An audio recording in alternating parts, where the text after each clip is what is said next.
Hello, folks, and welcome to the Atomic Salt Live Show. This is the show we're going to discuss everything in the tabletop hobby world. Tonight's discussion is about Operation Flamestrike. I am your host, Wild Chevy. Sometimes I get things right. And as always, I'm joined by my buddy Casey. Casey, how are you this week? Oh man, I am right as rain this week, Alan. What about yourself? Oh, I didn't know. I'm doing all right. Got some games in this week. Um, Picked up some more commissions. Like I got this little stack of 4 miniatures here that I'm going to be doing a repaint on. Um, and yeah, Are those look like some more War Machine stuff? yeah.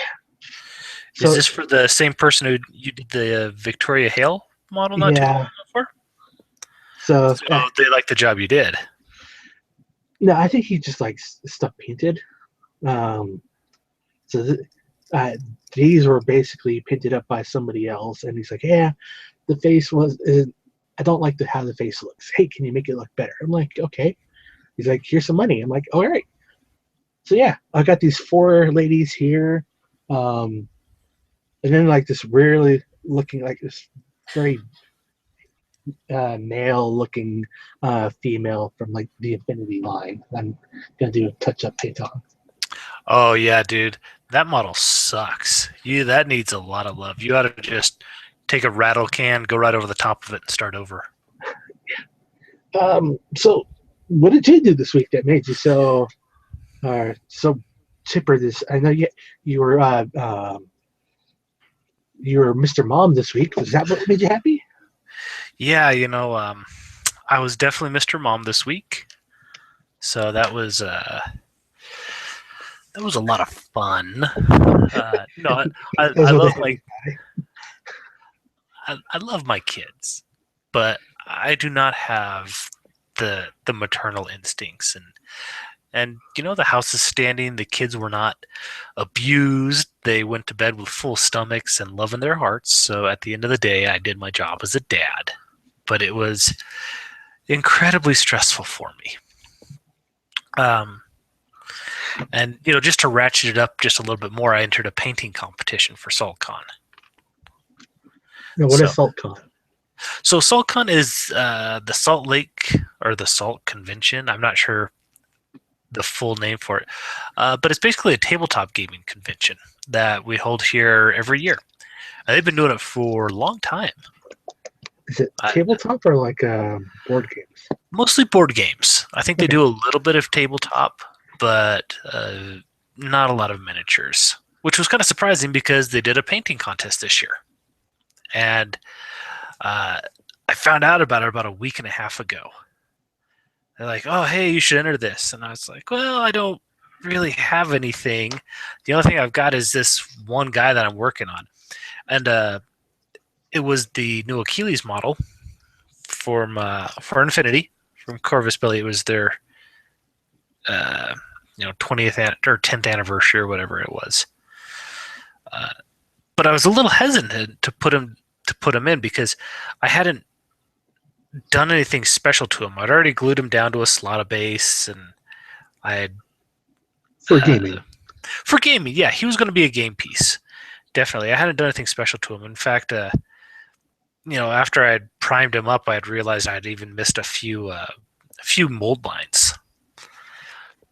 But at the time, when you're making a gaming piece, you're like, meh, I know it's there and I ought to fix it, but I was also wanting to try a whole bunch of other things on this guy. Like I was trying some new airbrushing techniques. I was trying some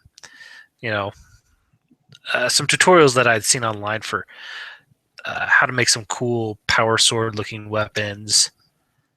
Trying to mimic Angel Heraldez's style for it. And I said, well, you know what? He's not great, but maybe this will give me motivation to do all this stuff right. But I'm like, week and a half, he's really in rough shape. I don't think I'm going to screw it up at some point. But right now we'll just kind of work off the assumption that I'm going to do it. But once I screw it up, I'll pretty much like take myself out of it, right? And so it was really this weird series of events where I would do something and go, well, hey, that looks pretty good. I guess I'll keep going. I'd do something else. I'm like, that looks pretty good too. And it was just, one thing after another until finally I'm like, oh my gosh, I actually like have this thing pretty much done and I haven't screwed it up. So it was kind of I'm like, I guess I have to. So I fought through a couple of setbacks right at the end on the base, but yeah, I eventually entered him into the contest. So That's good. yeah, it was interesting. I was kind of one of the first people to show up and turn mine in, so I didn't really get to see much of the competition until afterwards. Which I guess is like kind of a good thing, kind of a bad thing. You don't want to psych yourself out, but at the same time, you're like, was I the only one who entered? Don't get me wrong. That is I kind of want weird with these like small cons that are just like, hey, let's do a painting competition. to, yeah. I mean, SaltCon isn't exactly large. It's not small, but yeah, like painting in miniatures is not really what they're about. And you kind of saw that, like when you saw the other models that were there. Everything else was pretty much, like Reaper models that somebody had painted up for like their D&D session or whatnot. But there were a couple that were a little bit nicer than the rest. There's a rather nice Super Dungeon Explorer model. It was the Tabby Brook Mage. Somebody had done some really amazing work on the eyes, and that's probably like the hardest thing to do on those chibi minis. And then there was an old Warhammer Fantasy type looking model. It looked like it was some kind of elf or dark elf. And it's funny, like you look at that elf and it's very retro. If that makes any sense. Like if we went back, 15 years, this model would have been a White Dwarf. Okay, so the older style of painting. Yeah, I mean, even though it was old, don't get me wrong, it was, the way that they did their eyes was kind of the older style. There was some really nice blending on the shield. A lot of gemstones have been highlighted up. So, there was some real competition there. I did take first place, so I guess that's good.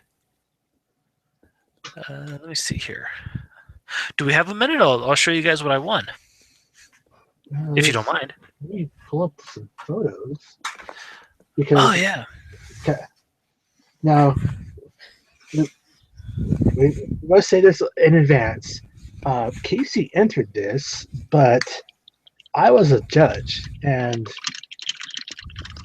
somebody be like crying a foul saying, "Oh, Wild Chili knew who this guy was," but once I told Casey about it, he pretty much shut up and did not share anything. He got very paranoid for a week. Yeah, and we've been in these sorts of situations before where, we've been on opposite ends of either judging or entering. And right up front, we believe in fairness. So once I decided I was going to enter, yeah, Alan got no more pictures. He got no more advice. We didn't talk about this at all other than, are you still doing it? Yeah, I'm still doing it. Are you still doing it? Yeah, I think I'm still doing it. Yeah, because otherwise I didn't even. Now, you looking at the models that were there, you had a pretty good idea which one was mine. And to be fair, you did not actually rate me the most wonderful on my judges sheet. So, well, that's judging a painting competition is super hard. It's probably like the hardest thing to do in this hobby because you've got your own style. You've got to judge other people's styles, and from going from there, you have to be. It's like, how critical do you have to be? And then comment section, you don't want to just be like, GTFO, break your brushes. Now you have to say, okay, what did they do good? What could they do better? And just it's a very pain in the butt. Yeah, because at the end of the day, it really is art. Um, and so, like you said about style, what someone might be going for stylistically, and they might, in their mind, nail exactly what they're doing, but the judge might not understand that, and could be like, "Well, you did this really weird, bizarre thing," when really that intent just wasn't communicated properly. Yeah, And in the name of fairness, I did not communicate to you at all what I was trying to do. Just and that I was working hard. each miniature like tells their own story, but like you have to communicate that just right, and it's hard to even do that sometimes. It is. It really is. So, you got some pictures of the stuff in the cases we can Yeah. kind of talk about. So yeah, let me. Center left is Casey's miniature, which I have on my desk as a ransom. In the center, we have the one that he was talking about earlier. Very much an older style of paint job with black lining. And Yeah, and again, I don't mean that as a criticism. It's just it's an older style. It was kind of developed by the heavy metal team, back in the '90s, and it looks good. It's one that everybody's kind of seen, but some of the artists or the professional artists have started moving away from a little bit. Not because it's not good, but because meta's change. meta has changed. People are a little interested in doing things differently. So sorry, but go ahead. Yeah. So here's.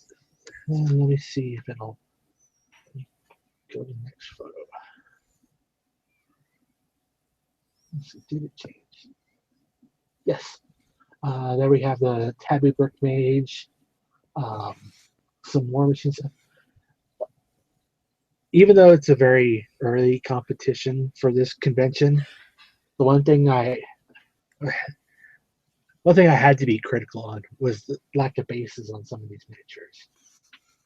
Only because it was part of the scoring sheet.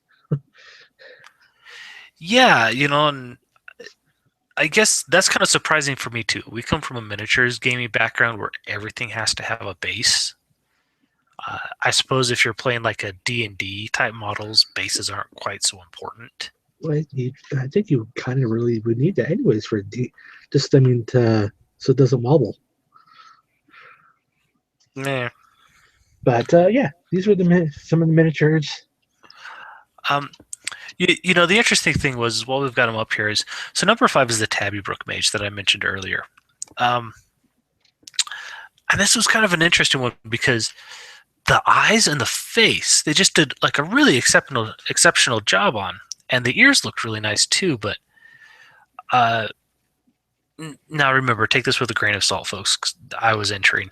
But kind of looking at it objectively, I just say, you didn't, it feels like the model just wasn't finished. Because when you see how well they did the eyes and other certain parts, and then you see the rest of the model, you think, you can do better than this. I know you can. I think it was. Technical. It was very technical. The painter did a very good job. It was very clean. I think it was like we were mentioning earlier. This was a painting competition at a board games convention. So, like Casey, myself, or Casey's friend, we have these miniatures, and we just paint them up so they look cool when we play. This is what I'm thinking was for most of these, majority of these miniatures. Somebody painted them up, and then a competition came out, and everybody's like, I want to enter this competition. I don't really have anything to bring. I'm just going to grab something off the shelf. So, like this one, Tabby Brook Mage, really good technical skills as an entry for a painting competition.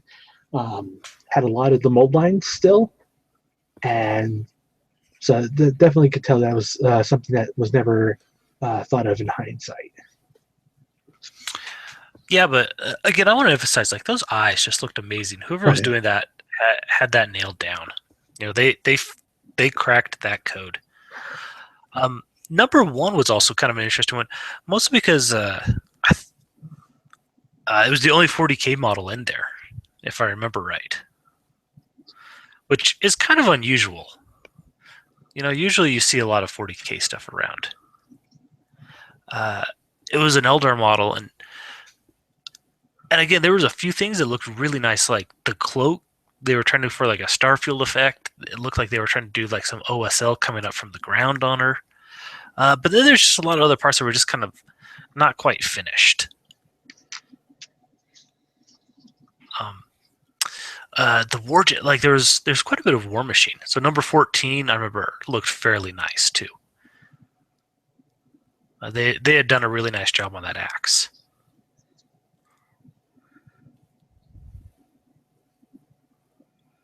Yeah. So tell us what you won, since impartially you took first place. Oh, Yeah, I should definitely say impartially because there was 3 judges. Um, yeah. Let's tell you what. Let's I got my judging sheet here. So there were 3 judges. Judge number 1. I don't know how many points this was out of. 60. 60. Oh wow. So he rated me a 59. He said, "Wow, Mini has amazing detail and pops. Thank you, Judge 1." That was my highest score. My next score was a 49. It said sword, armor, and face are top notch. Clean up mold lines. Highlight face and details. Which was really fair because, as I mentioned before, I noticed these mold lines going in. When I had first put them all together and started it, I didn't care. So I'm glad that somebody else noticed what I noticed. That's like the other thing. We joke about a 5-foot paint job, and every miniature, just like if you're painting anything for conventions or whatever, a 3-color up paint job looks good from 5 feet away. Once you have to actually dig into it, then you can start seeing flaws. True, and that's kind of one of the bonuses about having stuff in the cases. You kind of get to stand back and see it from a distance. So, where'd you go? Oh, because I'm lazy and I don't actually feel like showing it the correct way. This is the actual picture of what my guy looked like. So, highlight face and hands. I need to work the face highlight. Boy, I'm gonna have to work on that a little bit because I felt like I had pushed that really further than I had wanted to go. I look good under my light. So, and then judge number 3, he rated me a 45. This was my lowest score. He said, "Fantastic fig. Great clean work, overall feel. Face could use some extra highlights to pull the eyes more." Which is funny because I didn't actually paint the eyes on this guy. Did you catch that? Well, that's the thing about Infinity miniatures. Um, some of our they're so squinty. Some you don't really have to paint the eyes sometimes. Yeah, so this kind of goes back to the style choice. I had I was looking at I basically had the box art right in front of me as I was painting this, and I noticed that Angel hadn't painted the eyes, and I said, if Angel doesn't have to paint the eyes, then I don't have to paint the eyes either. And this was actually it was something that I tried out on my most previous mini, which was the Dactyl Doctor, where I didn't paint the eyes and I just kind of shaded the eyes a little heavier. And boy, I'll tell you what, it feels like you're cheating, but at the same time, it just suits the miniature. Like, if you have some bright eyes peeking out from under you to that furrowed brow, I'm really not sure it would work. Now, I mean, maybe you won't be able to get away with that in a competition, But I think in the pictures, it actually turns out really nice. Yeah, well, see, I have a photo of it here. What the thing is that we always talk about in competition level painting and all that is uh, once you get like the basics down, then you have to start pulling in contrast and then how your eye moves and everything. Because his armor is so cool, cool tone with the how the whites are done. The face itself is a brighter, warmer color. But it just Yeah, needs that was the idea. Was that it was to try and like pull the viewer, the sight line up to the face. That yeah, was intentional. but it just needs just a little bit more on the forehead, so like where the light source would be. It's Okay. all uniform. That's the only thing. It's just it's very uniform. It just needs like one spot on his left temple area just to make it pop. Okay. So, but but yeah, there was a picture of it. The skin tones. I think overall the skin tones worked out pretty nice for him. Um, the sword, that was actually a tutorial from Buy Painted. I actually modified that a little bit because he shows that like, he does what he does on like kind of a 40K straight typical sword, whereas this one has all these weird curves and inset pieces and that sort of stuff. And when I finished, I'm like, that doesn't look awesome. So, but I think that I was able to modify it well enough. So yeah. So what did I win here? So I got a nice little plaque. My wife might actually let me hang this one up. Hey, dude, I'm proud of that salty dwarf, but you have that scowling dwarf face. My wife doesn't really like it. It's not pretty. So, and then I got a whole prize box of stuff here. So let's take a look at what we got. So we got a blister from Infinity. It says it's a Aleph, and it looks like an Aleph combi or multi-rifle, but I've never seen this miniature before. It's definitely kind of an older style one, where the guns were way out of proportion to the people. It's a single piece model, which is kind of interesting. My only thought is that maybe it's like a post-human. Maybe it's the only thing I can think of. But it was probably an unreleased one. Those are always fun. That might be a good HVT model. It's unreleased, or it looks like it could be something back from the old school. So they only have like this kind of card, like just some art. It's nothing particular, and so like what you've got on there is, you've got like,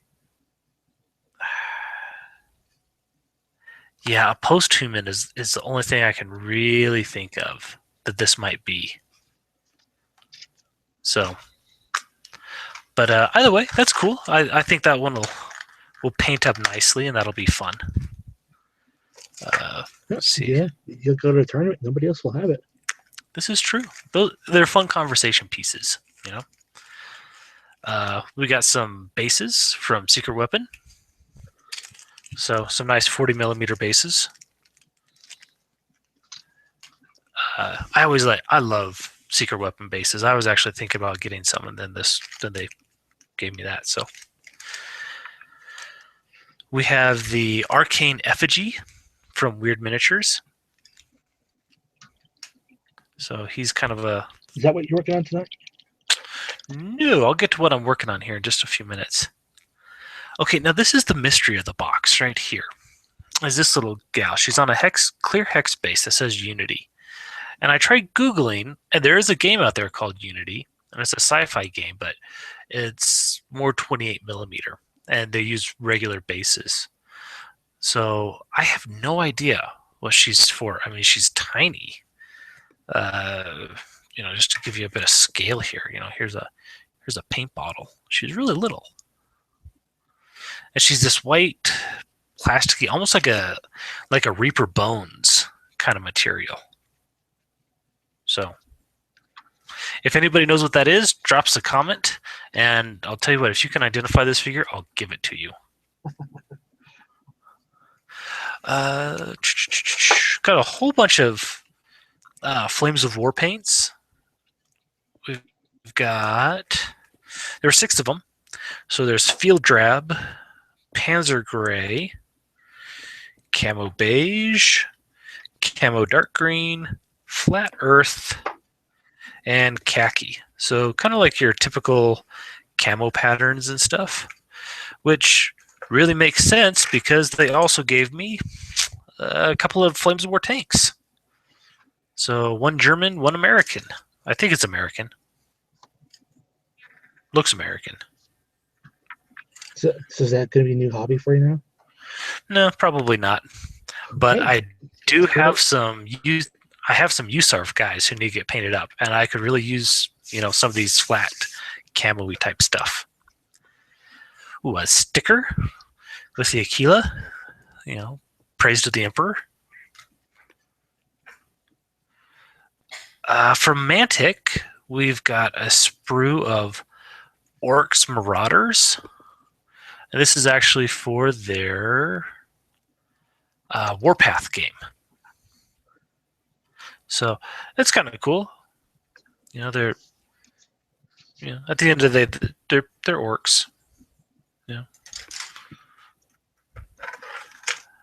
Another mystery blister. The sprue isn't marked with anything, but they look like some sorts of demons. They have your pretty typical fantasy axes and shields. Like there's little tiny devils, and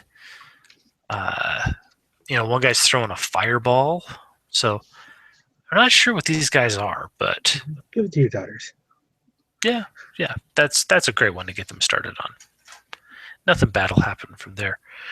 Okay, this one cracks me up. This is actually by a company called Wargames Factory, and these are called Zombie Vixens. So how many is it? It's actually quite a few models here. It's 1, 2, 3, 4, 5, 6, 7, 8, 9, 10, 11, 12. 12 models of basically just lady zombies. Nothing in particular. I Googled them and I looked it up, and it's just like, this woman's in a dress. This woman is in a skirt. Like it's nothing crazy. I don't know why they call them vixens. They're just women. Because they're ladies. Yeah. But yeah, they're zombies. Zombie ladies. I don't really have a game to use those for, so. You can make a basic material. That's not a bad idea. Because they are plastic. That'll be easy to work with. Pair of D10s. Can always use dice. And then a army painter brush. It's their hobby highlighting, which is nice because my other army painter brush is starting to give up the ghost. So, and then a quick start packet for Infinity. Oh, so if you, do you play Infinity at all? Yeah, I've played once or twice. Are you going to be doing the Operation Flamestrike? Yeah. Do we just want to skip over that, or are we done talking hobby? Well, here, watch. We'll finish up real quick. I'm building Malifaux models, Death Marshals. There you go. Done with hobby. Now on to Flamestrike. Bam! That's how professionals do it. So, all right, let me pop up the page. So, collaboration event with Beasts of War and Corvus Belli for is a campaign called Operation Flamestrike. And what's going to be really cool is that so it's a 10 weeks, 10-week Yes. campaign, and at the end, um, so the island that they're fighting over at the very end of the campaign, it'll actually go towards the fluff. Yeah, so you're fighting over an island south of the equator in Paradiso called Flamia. It was really hilarious trying to listen to them justify why everybody was interested in this island. Oh, it's a big staging point and all that. It's like, guys, you have spaceships that travel between stars. You don't need an island staging point. But it's fluff, so everybody kind of has like their own home territory to start out with. And yeah, they pretty much said go. You want to get into a little bit, there's obviously more to that if you want to get into that, Alan. So yeah, there's so we have 5 initial zones. Each one has their own mission to play. I mean, they did a very good job organizing all this. So we have the website here. Yeah, this is actually. Yeah, go right ahead. I was just going to say, you're right. There is a very high level of polish put on this, and it's very nice. Yeah, once you do your missions, you can report on them, and down here they have the pie charts of death, telling you which section is doing better on who owns it first, or who owns it most. And then some more metrics on the breakdowns and everything. I mean, it looks like a very interesting event. Yeah, and so each area kind of has its own specific mission. And so essentially what you do is you go in and you'll register yourself with the website. If you have an ITS, that doesn't count. You still have to create a profile here. You identify with a faction that gives you access to like your faction only area. Oh no. Hold on. I just screwed something up. It's mouse. I'm never gonna know. Funny thing is, I've actually decided, like, even of this starter box, I'm like, I am not doing you because I don't like the way you look, and I'm only playing models that I like the look of for this game. Anyways, so yeah, okay, we're gonna start over there. Don't push a bad situation, folks. Yeah, so you identify with a faction. Each faction has its own like home base, and then you can choose to either play missions in your faction's home territory and quote unquote defend it, or you can actually go and play in other people's territories and try to start taking it over. As of right now, the territories don't give any sorts of bonuses, so I think people are really just kind of picking the missions that they want to play, which was hilarious. They did a 48-hour update. And they had, first of all, there's been over 2,000 people signed up for it in the first 24 hours, which kind of surprised them. They were only expecting about half of that total amount over the entire thing. And they're like, oh, well, nobody's playing here. I guess that's secure, and this and that. And it's like, no, because look at the missions. Those ones suck. Nobody wants to play. Nobody wants to go and play Cold Sleep if they don't have to. But I guess you can't really say that, right, when you're running it.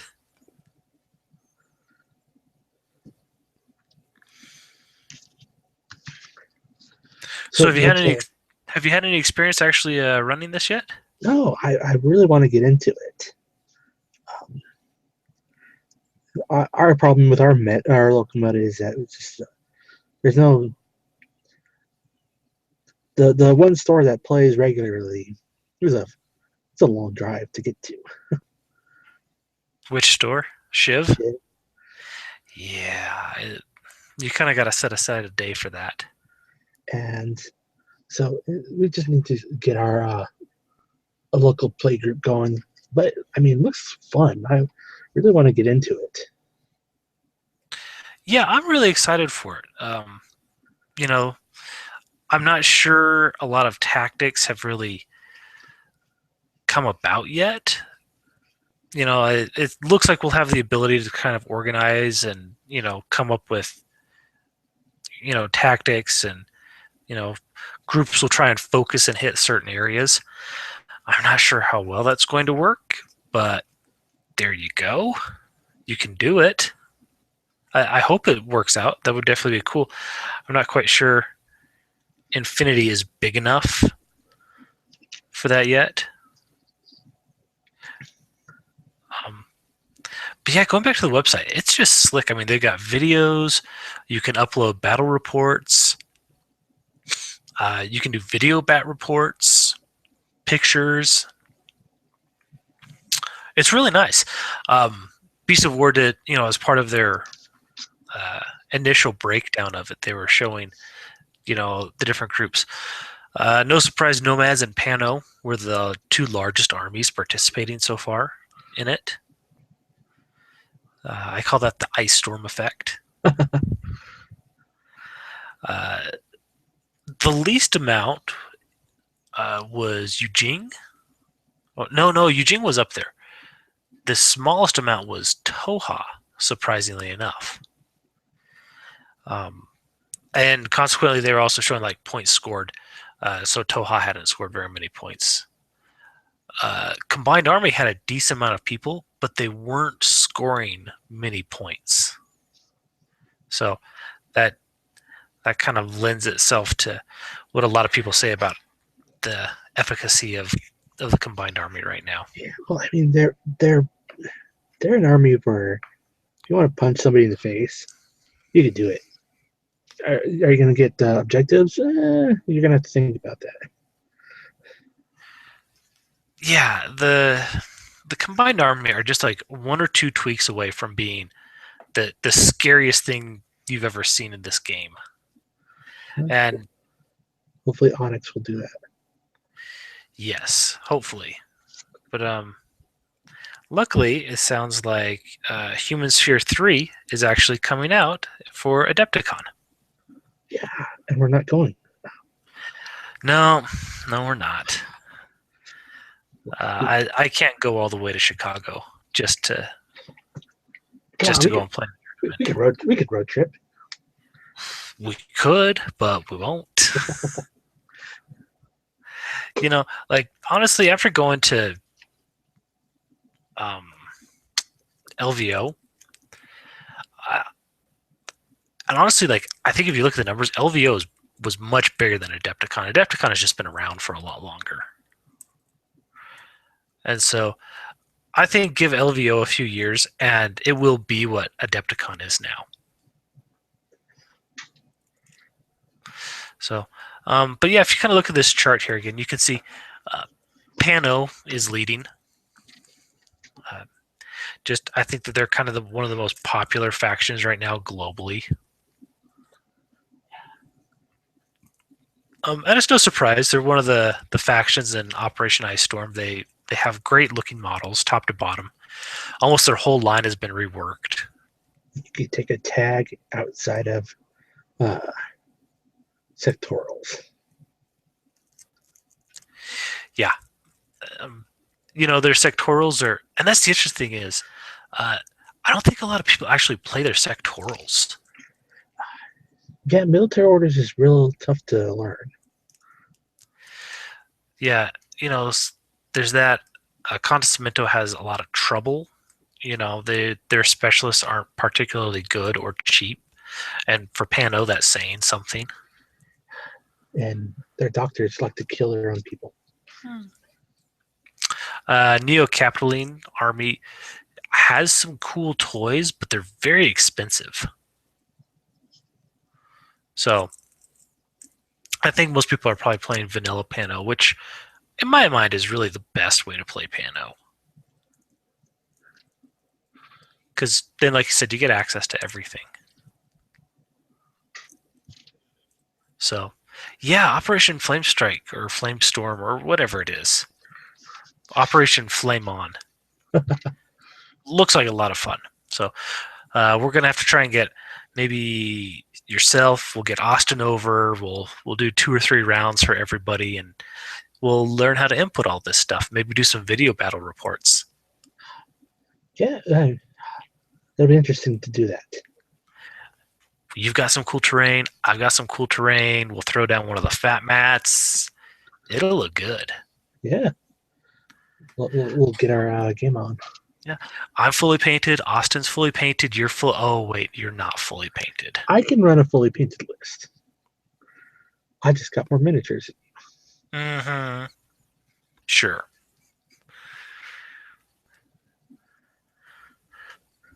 So, yeah, there you go. That'll be a lot of fun. Oh, and by the way, I just finished the second Death Marshal, the guy who's kind of surfing on the coffin. He's kind of... I'm having to do a lot of pinning here. Really? On the plastics? Well, shoot, have you seen the connection points for these guys? Yeah. Like, his connection point is really just like that one single, like, edge of his boot. And that's... and his whole model is hanging off of that. There's no way I'm not pinning that joint. That's the thing. Malifaux is so cool, but it's designed and it's oddly weird. Yeah. I mean, same goes for this one. I mean, he's jumping over it or vaulting over it, and his whole model is attached to the rest of it just by that. His hand and his wrist. So he's got a nice pin going up through there. Yeah, and even then, I'm wondering if it's enough. Yeah. When it snaps off, you'll know. Yeah. So, oh my gosh, like that's some of the most terrifying pinning I've ever done just because there's like zero margin for error there. But I've only got one more to go, and he looks like the easy one. So, famous last words, right? Yep. When you have to glue 3 pieces of the head together. Man. Yeah, they have an option like for their basically like their Ghost Rider heads or their non-Ghost Rider heads. The Ghost Rider head, with like all the flames coming off, is 1 piece versus 2 pieces for the non. I'm just like, nope, screw it. I'll go with the simplest assembly options.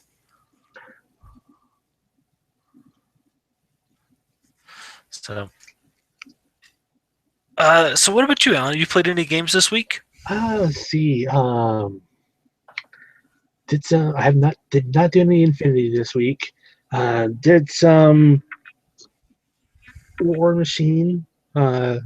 Still playing in our Slow Grow League. I did do an interesting narrative event. It was 4,000 points for the narrative, and I mean, just like the final end of the campaign. So there was a lot of extra stuff in there that I just didn't know about because I didn't participate. But I was like, you know what? How often are you going to take 4,000 points of 40K? Yeah, that's the only way your Grey Knights actually work, right? Well, even then, it's iffy. That's like, hey, I could bring stuff. I got to play Paladins. It was interesting. It was fun. About the only thing, we had 3 Tau players, and then 3.5, I guess, because one of the guys on our side had Tau Orcs list, and he proxied a Supremacy suit. You actually let him use a Supremacy suit? Hey, it was narrative. And I was like, I'm not. He's on our side, so go right ahead.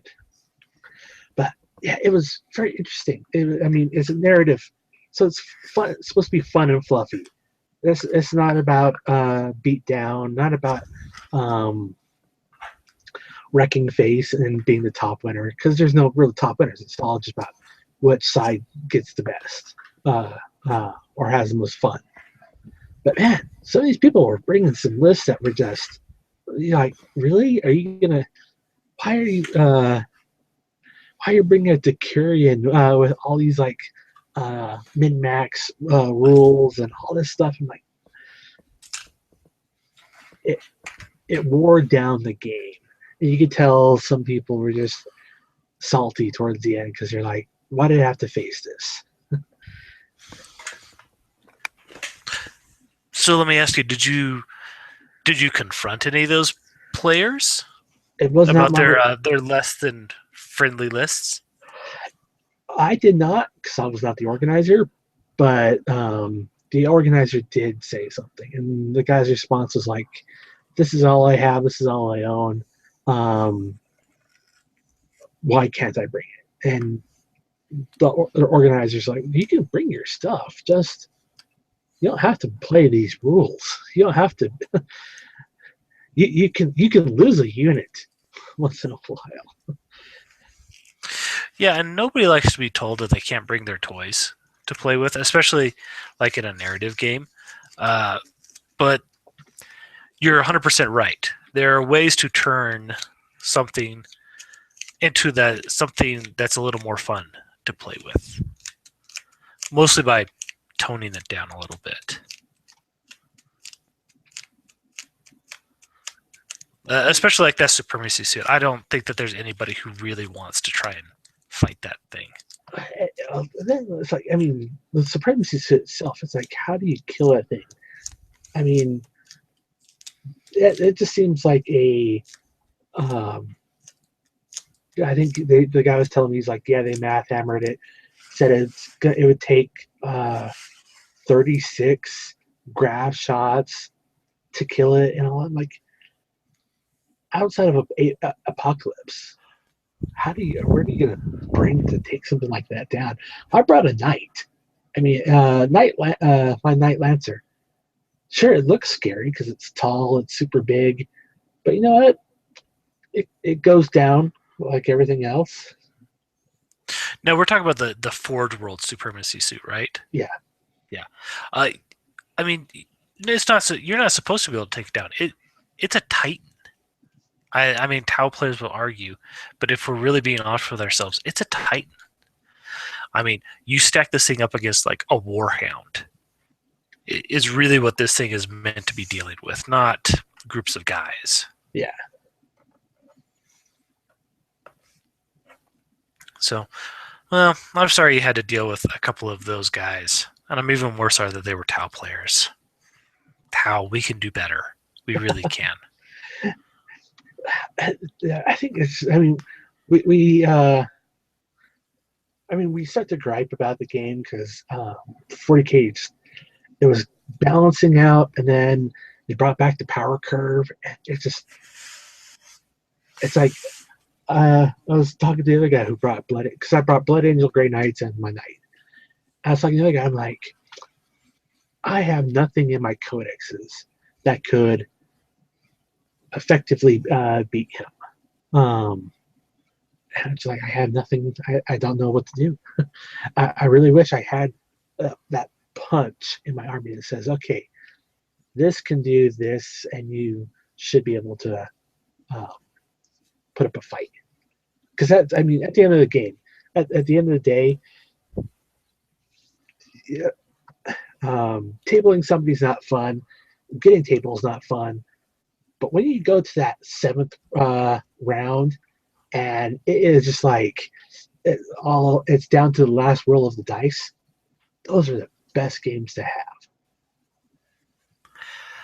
I agree, 100%.